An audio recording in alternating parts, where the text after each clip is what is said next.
I'd like to discuss with you the results of a multi-center study we did in Greece to evaluate the impact of vaccination against SARS-CoV-2 and or COVID-19 disease in the clinical course of patients with IgA nephropathy. So the aim of our study was to evaluate the frequency of adverse events from SARS-CoV-2 vaccination in patients with IgA nephropathy, to record the most common adverse events in this group, to record the incidence of relapse post-vaccination, the clinical course and the outcome of COVID-19 disease, the incidence of relapse after COVID-19. So it was a multi-center and retrospective study. We searched for patients that fulfilled the following criteria.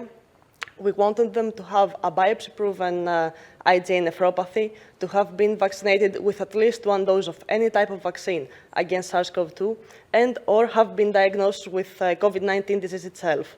We did exclude patients, though, that had developed end-stage kidney disease prior to their vaccination or prior to their infection, and patients that received their IgA nephropathy diagnosis for the very first time after vaccination. We record the basic demographic characteristic, the histological diagnosis, the potential administration of immunosuppressive therapy, the outcome of the nephropathy, details concerning the vaccination status, the adverse events post-vaccination, and the potential effect of the vaccination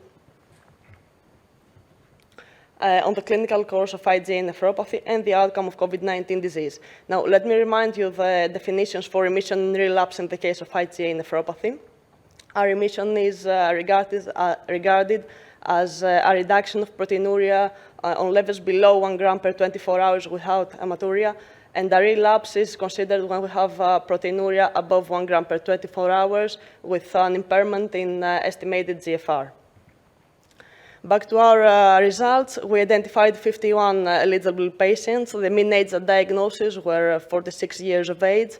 58% were of male gender, and a little bit more than 50% had received an induction therapy. That was mainly glucocorticoids. With this therapy, 80% had achieved a complete remission of IgA nephropathy. Now, regarding their vaccination status, 80% had been vaccinated. As you can see, the mean number of doses received was 3, so we're talking about fully vaccinated patients here. And 20% were receiving immunosuppressive therapy at the time of vaccination. That was primarily glucocorticoids once again. So 14% reported at least one systematic side effect. The more common were headaches, fever, myalgias, or fatigue. And 26% reported at least one local side effect, usually of minor importance, pain or pruritus. Now, regarding COVID-19 disease, we identified 37 patients that were diagnosed positive for COVID-19.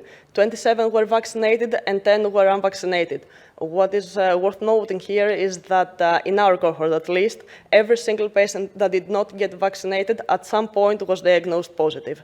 Luckily for them, we had a very low rate of hospital admissions, no ICU admissions, no deaths recorded. All 37 patients achieved a full recovery. We record only one IgA nephropathy relapse after COVID-19 disease.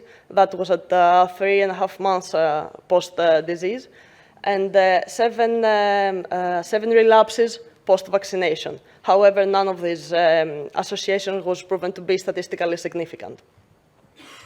So, in summary, in our cohort, the vaccination against SARS-CoV-2 seemed to be quite safe for patients with IgA nephropathy.